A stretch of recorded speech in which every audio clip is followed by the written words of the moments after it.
kind of funny, in the last spoiler talk, I said the word true lad, and people started being like, oh, did you even read this book? Yeah, it was, you guys, so I know it's real hard for people to do this. But read the pinned comment that I put at the bottom of the video. I usually explain things like this, but plenty of other things to talk about, and true lad might be one of them.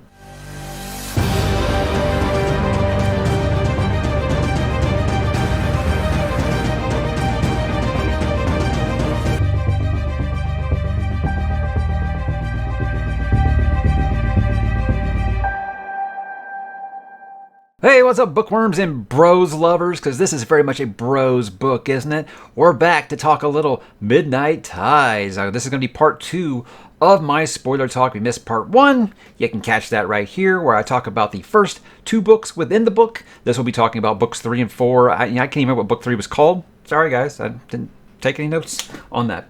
But I'll be talking about books 3 and book 4, which I know book 4 is called Midnight Tides. That one's easy to remember. And I do know that the epilogue was called the epilogue. So there, you guys know what everything we're going to talk about. So basically, if you haven't finished Midnight Tides, turn back now. This is your only warning, because we're going to spoil the hell out of it. And we'll begin like we did kind of last time. I'm going to kind of split it into groups. The Betic brothers, Saren and Baruch, the Lethari slaves, and of course the Sengar brothers. That whole storyline. And we'll kind of talk about the characters around them during that little span there. Let's begin again with the Betic bros.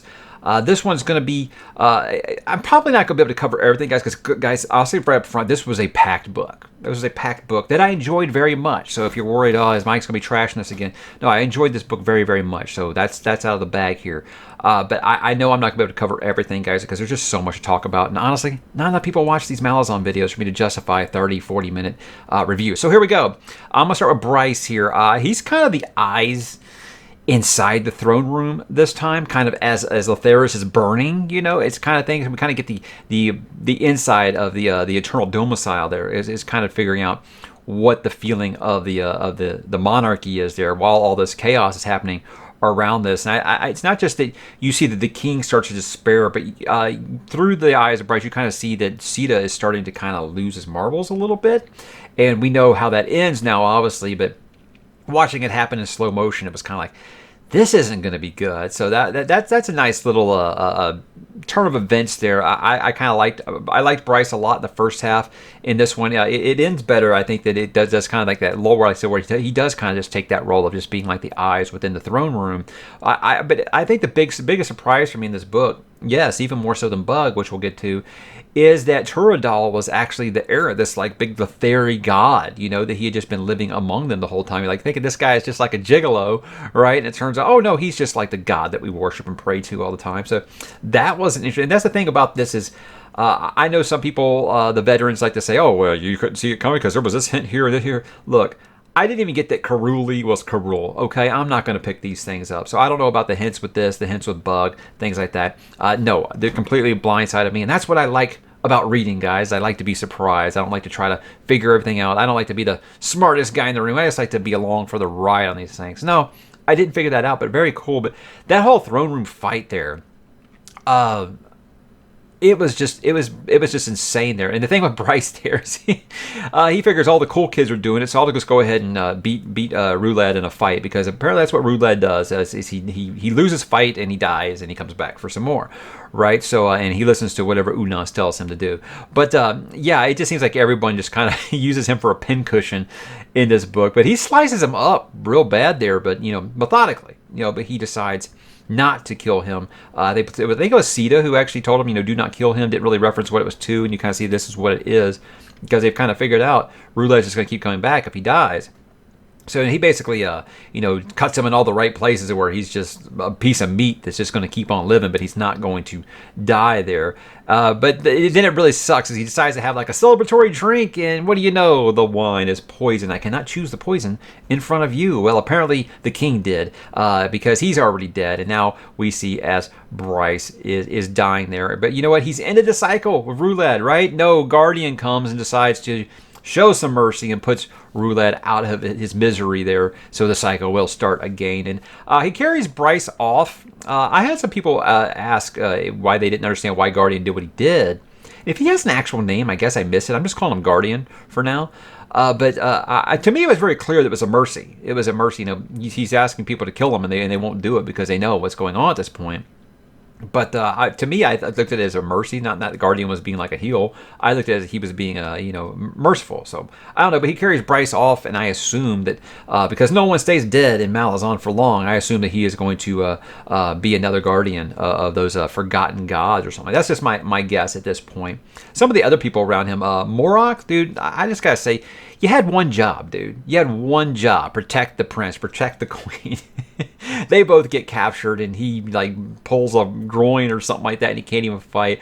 I do appreciate that Erikson does stuff like this, because that's the kind of real stuff that would happen. You know, you always see in all these, any kind of epic fantasy novel or movie or anything like that, you always see when it's time for the battle, everyone's in perfect condition. You know, they might be tired, but you never see something as simple as like, I twisted my ankle or I pulled a groin, keeping you from fighting. Guys, if you ever pulled a groin, you know there's not much you can do. It's like slipping a disc. You can't walk it off. You can't tough it out. You're done. That's just how it works. But I was just kind of like sitting there laughing, like, Mora, you're shamed now. You know, you've lost these people you're supposed to be protecting. He does try to get a second chance there, but it ends bloody, just like with everybody else. But hey, another one that slays Rulad. So there you go. At least he can go out in that one. With Garen Ebericht, I look, I'm glad he got gut. Okay, I am glad. But I won't lie. I do wish it was a little more satisfying. Like, I had to like really think hard about who it was that killed him there for a minute, and I was like, oh, okay, I remember. Yeah, the person who's talking about their grandparents died or something like that. I remembered after some hard thinking, but I don't know. I guess it was just I kind of got spoiled with Karsa in the last one. You know, it was exactly who we wanted Karsa to kill, in exactly the manner that we wanted him killed, probably better. So I think I was just kind of wanting that same kind of satisfaction. But, you know, that was so satisfying, it's kind of hard to compare to it.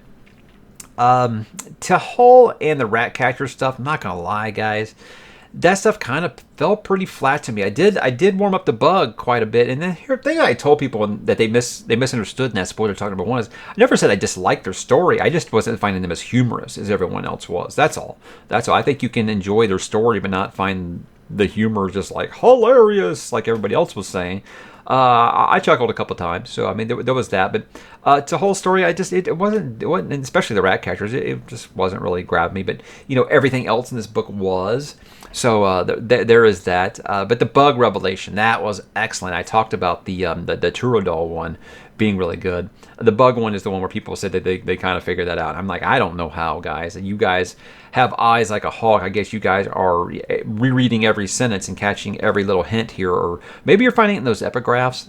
I'm starting to glaze over on those epigraphs, guys. I'm not going to lie. In the poems, I know Philip Chase is going to be mad at me if I said that I skipped the poems. So I'm not skipping them. I'm just my eyes are starting to glaze over while I read them, because I'm like, this is just, I don't know what any of these say. I almost feel like the poems or the epigraphs would be more fun to read after you finish a book. Maybe you can decipher things a little more easily then. I don't know, because right now it's just gibberish to me. Although he's a very good writer, he's a very good poet. And I'm not a poet expert outside of like Poe. I haven't run a ton of poetry, so I can't really say. But the bug revelation, him being male, I did not see that coming at all. I thought it was fantastic, and I got to go beat the shit out of a god there at the prologue, or I'm sorry, the epilogue. That was fantastic. I did give a little fist pump there. It's really cool. I do wish that we had went in the tent with Mail and seen this confrontation, but who's to say we won't see it from another point of view coming up here in the next book? But I guess I should mention Hull, since we're still talking about the Betic brothers. I mean, good job getting stabbed. Like I say, I feel like I talked last time about how I was like the little brother, you know. So I kind of I had some empathy for Rulad in that situation there before he had his big heel turn, because I've been that little brother where you'll do anything to impress your bigger brother, something like that. I'm just a set of two brothers, but I do know whenever there's like a set of 3 or 4 brothers, it always seems like you've got that one that's like the fuck up. You know, he's the one that always just makes mistakes. And I'm not saying that Hull was a fuck up. I'm just saying he made a lot of mistakes to where he was misunderstood by that time, and you know, he'll never really kind of get to have that absolution. That's kind of depressing, you know, a little bit. But say one thing for these books, say that they are a little depressing at times. Let's move along to Saren and Baruch. Listen, guys. This might be, of these groups, this might be the least interesting part of the book for me. I'm not getting into the rape stuff again. I listened to the 10 Very Big Books podcast after I finished the book, and they talked about this for an hour and a half. And they're allowed. They're allowed. It's just kind of what I teased about last time. I was like, wow, so Udinaas gets raped and no one bats an eye. But, Saren gets raped and let's monologue about it forever. I'm not here to do that. At this point, guys, that stuff's here in this book. If you can't handle it, it's probably not the book for you. I'm not going to be one of those people who says, oh, this shouldn't be in here. I'm not getting into it anymore. So I just don't want to have much to say. Baruch had a very, very unexpected ending. But I'm surprised that more people aren't committing suicide in this world, because it is very hopeless and depressing at times. I'm surprised it doesn't happen more often. I think the best part of these characters in this book was more of the Crimson Guard. They kind of disappeared after the whole part with Crocus in Gardens of the Moon, so it was cool to see them again. And how much of a boss is Ironbard? Maybe a stupid name, a really stupid name. But in my mind, he's like Sam Elliott from like Roadhouse, that older guy, but he could kick your ass without a question. That's what he kind of makes me think of in this. And there's some fan casting for you, Sam Elliott. There's one part where doesn't he like kill the Jack leader with like his bare fucking hands? That is just kick ass stuff. I mean, these are the kind of characters I'm here for. That's something the Carso would have done. I love that. But yeah, I'm really interested in that character. I hope we see more of that. I hope I don't have to read Return of the Crimson Guard to get more of those characters, because I'm really, really interested in them, and I want to see more Ironbars. I liked him a lot. But there was one part in here with Saren and Shrull. They kind of had, like, when she was leaving to go back home, they kind of had, like, this silent goodbye. And I know some people were like, what was that all about? That moment kind of stuck with me, because it's that feeling of, like, sometimes the things that we think and do not say. It was more of like I watched a lot of Civil War history, America's Civil War, when I was younger. And a thing that you always kind of heard about was like seeing people from the North and South that were friends, and that kind of that last meeting before things went to hell. And they knew that, next time we see each other, we're going to be enemies. And I kind of almost got that feeling with them. Next time we see each other, we may be on opposite fields. I kind of felt like it was a shared moment. It was very, very special to me. So if I'm making a bigger thing out of it than it was, and hey, okay, I might have misread it, but that's kind of how I felt about it. And then I don't know if there's hints of like a romance there or something, and he just didn't shoot a shot. But to me, it just felt like, that thing of next time we see each other, we might, be trying to stab each other. So it was very sad to me. Let's talk about those Lethari slaves here. Look, Udinaas. Is this guy going full Grima Wormtongue, or am I misreading that? Am I just imagining that? Is that kind of what I want to read? Because I know sometimes I am guilty of trying to inject a little Tolkien into everything. I do that with all fantasy sometimes. And again, I don't feel like this story is anything like Tolkien, but I do know that I can be guilty of that sometimes. Like when I'm reading every science fiction book, I try to inject some Frank Herbert in there. It's my character flaw. It happens sometimes, but it just seems like he's really, really, he's able to bend Roulad's ear in a way that no one else can. And I mean, it's to the point I think where Troll even says he looks at Udinaas as almost like his advisor at this point, his caretaker. So I don't know if he just trusts Udinaas, completely or whatever, but I do feel like he's kind of creeping in there a little bit more than he should have. More of those fever dreams. That's what I'm calling fever dreams. Whenever you get anything that's like the Maib from Memories of Ice, that's kind of what I call it. Anytime it's like a vision or a dream or an out-of-body experience. But he pulls Featherwitch into this one with him, and that's when we find out that he has a son, like a 6 or 7 year old son, after when he was raped by Minador. Is it Minador? Is that her name? I can't remember. Apparently, time moves differently or something, because I believe it's like that happened like not that long ago, and this kid's like 7 or something. I don't know. It's really sad that he didn't reveal to this kid, hey, by the way, I'm your dad. But these books are full of things like that. But one moment I kind of was surprised with Udinaas was the moment he had his debt cleared. I thought he was gonna be like, peace, I'm out. But I know he decides to stay with Roulette. That's where I started being like, okay, that's more that like Wormtongue things where I'm kind of feeling like, is he like trying to not really fetch power, but just this is the first time he's had some real power, so he feels like he wants to control it. I don't know. But let's talk about Featherwitch. Fuck her. Fuck this bitch. I can't stand her, man. That whole Weibel thing, her fault. Yeah, her fault. Udinaas getting raped and her gaslighting him about how it didn't even happen. She knew it was true.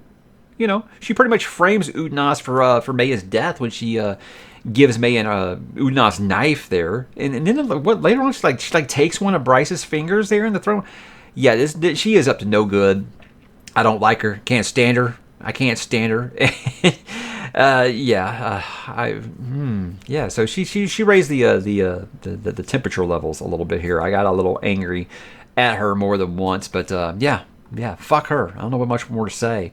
It's not that I trust Udinaas or anything, but I'm just like, the way the whole time I just felt like she was like, oh well, he's in love with me, so I can kind of take advantage of it. But yeah, I don't like gaslighting, and I feel like that's just what she did to him the whole time with that didn't even really happen, and she knew. So yeah, fuck her. The Sengar brothers. All right, this is my favorite storyline in all of Malazan so far. I love what happened in this book with the Sengar brothers. Outside of Benadas being like the Invisible Man, I think that all three of these brothers, yes, I'm going to say three, are very much just the best characters, I think, in this book by far, and they're written wonderfully. And like I said earlier about how you always have, like, when you have a set of brothers, you always have that one that's like a fuck up or makes some mistakes. You also kind of have that one that is invisible. Where Dad would be like, oh, my boy's like a Denethor to Faramir kind of thing. Where, again, guys, Tolkien, it's going to happen. Where, like, I have my favorite sons, and, oh, you're still here. That's kind of how I feel about Benadas, however you say it, Benaka, however you say his name. I think if he's even referenced at all, I can't think if he even gets referenced at all. It just seems like he's always invisible in this book. And I don't know if that's on purpose or not. Or if, Mr. Erikson just didn't have anything to write for him, or maybe his moment just hasn't happened yet. But I was just like, oh yeah, he's here too, But I think that Rulad is easily a top 10 character in the series for me for just how complex he is. And guys, when I say my top 10 characters, and people are like, oh, he's a piece of shit, that makes a great character. I got this when I did my favorite Song of Ice and Fire characters. People are like, how can you like Tywin Lannister? I'm like, I like very well-written characters. I don't just like the good guys, I like well-written characters, and this one is very, very layered. I mean, hello, I liked Calor, and he's a piece of garbage, So I want to kind of explain that. I went from fuck this guy to I can sympathize with his plight more than once in this book, several times. In fact, I'm like, you know what? He had that big heel turn. I'm like, fuck him. And I'm like, oh, well, he doesn't want this power. Oh, maybe I can understand. But then he steals his brother's girl. I'm like, fuck him. So I'm like back and forth with Roulette. But that's just because he's such a well-written character. And I love this plot device that we've got with Roulette, that every time he dies, he's going to get stronger, But he's very reluctant. He's obviously being like tormented the whole time. So it's a character that I'm very interested to see what goes forward. And I did see him on the cover of another book in this series, so I know that we're going to see him at least for a couple more here. If that's a spoiler for you, sorry. I don't know. I mean, I can't blame. It's the book. I think that's book 7 that he's on the front of. So, but if the way these books go, he could not even be in the next book and just pop up in the next one. So who knows? Who knows, guys? So I have to say him desiring Mayan like he did, and then washing his hands of her once she's pregnant, basically. That's back on went to fuck this guy, and fear, fear basically just like, hey, you stole my girl, but yes, sure, I'll raise your kid. This guy's just getting the shit into the stick all the time, and I think maybe, you know what, maybe fear can teach Roulette how to sword fight. That would be a good one, right? Because, I mean, this guy, I feel like I could beat him in a sword fight right now. So, hey, look at it this way. You can have some really hardcore training since every time you die, apparently, you're just going to come back. So, you have some really hardcore training, full stakes. If you get stabbed, hey, what's going to teach you more than getting killed over and over again? So, because right now, I don't think Roulette could beat anybody in a one-on-one fight. I really don't. I mean, I think he died 4 or 5 times in this book alone. So, hey, maybe work on that a little bit. But, yeah, Fear, you already gave me your woman. How about teaching him how to sword fight, too? Now we got Troll. Troll. Awesome. Awesome, dude. This guy went from 0 in the last book to hero for me in this book. I love this character. And that's amazing. That's amazing. What a turnaround for a character like this. For me to not give a shit. I mean, like, even if I talked about him in my spoiler talk, I think I talked about Onrak. I didn't even really mention Troll very much last book because he didn't do anything for me. But, man, this is why I see all the people saying, on a reread, blank. I wanted to go back and reread the House of Chains prologue after this just to see, hey, who all's there, what's going on. But I'll say I was a bit surprised. I mean, I think I can see where it's leading, because he seems to be the one that fears, like, shut the fuck up, dude. Just shut the fuck up. You're going to piss him off, right? I can see it's leading to how he's going to piss off Roulette. He's going to, exile him or whatever. But I'm surprised we didn't see it in this book. I thought for sure we'd see it in here. So I don't know how the timeline works with these books. So I don't know if we're still going to see that moment. I don't know if Bone Hunters takes place after House of Chains or not. I don't really know. I don't know. I don't want these things answered. I want to discover these things for myself. So please don't tell me. These are rhetorical questions. Please don't answer them.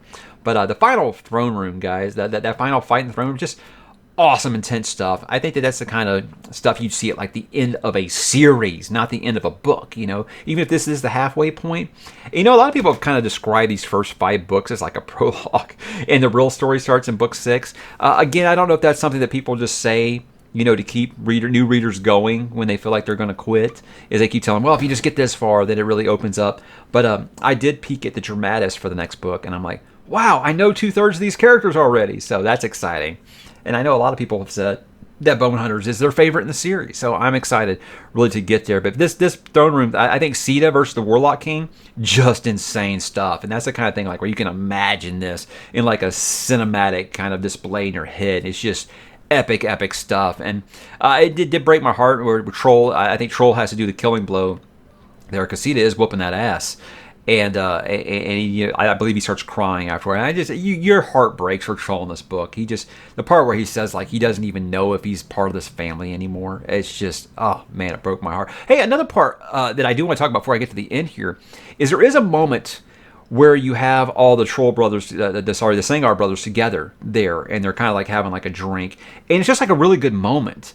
And kind of what I said about Troll and Saren earlier is it kind of feels like that moment where you're having that drink before battle and you're realizing, we all might be dead this time tomorrow. So let's live in the moment. Let's, cheers. Let's just have a good time together. I love that moment. There's little things like that I felt like I didn't get with House of Chains, where everybody said, oh, well, the camps are like building camaraderie and stuff. I never got that feeling that I got with this moment right here. Yeah, you have problems with all of these brothers, but at that moment, they are family, and I loved it. I thought it was fantastic. More scenes like that will really endear me to some characters. Very, very well done. So another moment that, again, you guys are like, really? I didn't get that. I might have been reading more into it. Like I said, I was just really, really into the Sengar brothers in this one, and maybe that's why I really, really connected with that. That was just a really fantastic moment. So, but Mosag, he's all fucked up now. His plot for the throne is kind of foiled there. I think he was wanting Roulette to kind of stay, incapacitated there, and he's like toxic Avenger and shit now. So I can't wait to see what happens with him, because I don't think that this isn't like Corballo Dom, where he's like his plot is foiled. I think this is just maybe it's just had a bump in the road. He's still very much got his eye on the throne. That's something we'll be looking out for going forward. But guys, this book was just packed. And like I said, I know I didn't get to talk about the Azath or Kettle or any of that stuff, or Siltra's Ruin. There's so much stuff that was packed in this book. It's just a really, really action-packed book. And this is the first one where I felt like there wasn't anything that I felt like should have been cut out.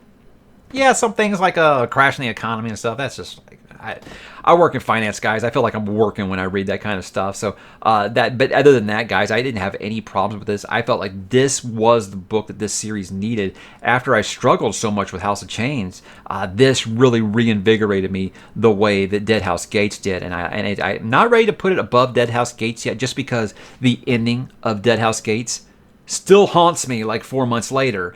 So I was really, though, it's like a 1A, 1B that this is my favorite book in the series, along with Dead House Gates so far.